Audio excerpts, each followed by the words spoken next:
अस्सलाम वालेकुम। वालेकुम अस्सलाम। शेर भिक्षा का सदा जतोई।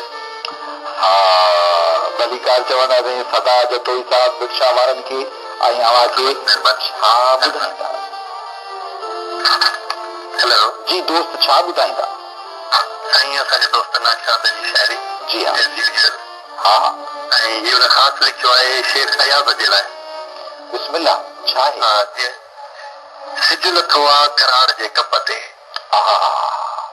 सिज लथो आहे कराड़ जे कप ते को सुतो आहे कराड़ जे कप ते। वाह वाह वाह वाह। इश्क वारनि सां थो अयाज़ मिले। वाह इश्क वारनि सां थो अयाज़ मिले मूं ॿुधो आहे कराड़ जे कप ते। वाह वाह।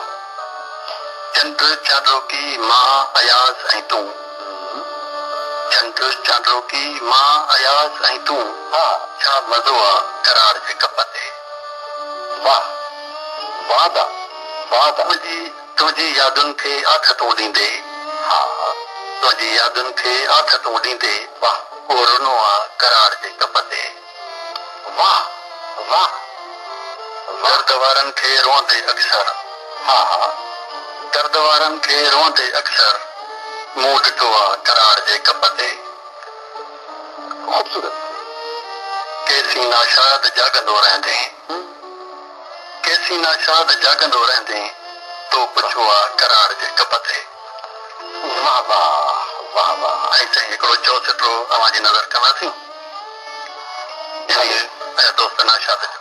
जी हा सोन चांदीअ जा सिक्का मूंखे न ॾे। हा सोन चांदीअ जा सिक्का मूंखे न ॾे ईअं गुरबत जा धिका मूंखे न ॾे। मां त अंदरि तुंहिंजे मां आयुसि घुमी। मां त अंदरि तुंहिंजे मां आयुसि घुमी तंहिं कही बिल्कुलु धिका मूंखे न ॾे। वाह वाह वाह। सादा जतोई जॾहिं अव्हां कॉल शुरू कई त अव्हां चयो कि नाशाद जी शाइरी शेख ख़याल जे लाइ हिकिड़ो ॿियो दोस्त आहे उहो चवंदो आहे कि ज़िंदगीअ खे ज़िंदगीअ जी आहे तलाश ख़ूबसूरत आदमीअ जी आहे तलाश ऐं लफ़्ज़ भटकनि पिया किथे आहे अयाज़ अॼु बि जज़्बनि खे कवीअ जी आहे तलाश। ज़बरदस्त। सदा जतोई लेजेंड जो सॉन्ग ऑनर कंदा आहियूं प्रोग्राम में को फरमाइश हुजे त मां नौ करायां। साईं लेजेंड असांजे मुल्क जी बहितरीन फनकारा मैडम नूरजहां जो को गीत अगरि ॿुधाए त महिरबानी थींदी। हाज़िर कंहिंजे नाव कंदो? साईं पंहिंजे दोस्त नाशाद जे नाव ऐं तव्हांजे नाव। मुंहिंजे नाव महिरबानी मां हाज़िर आहियां दुआ में याद लख गुरु।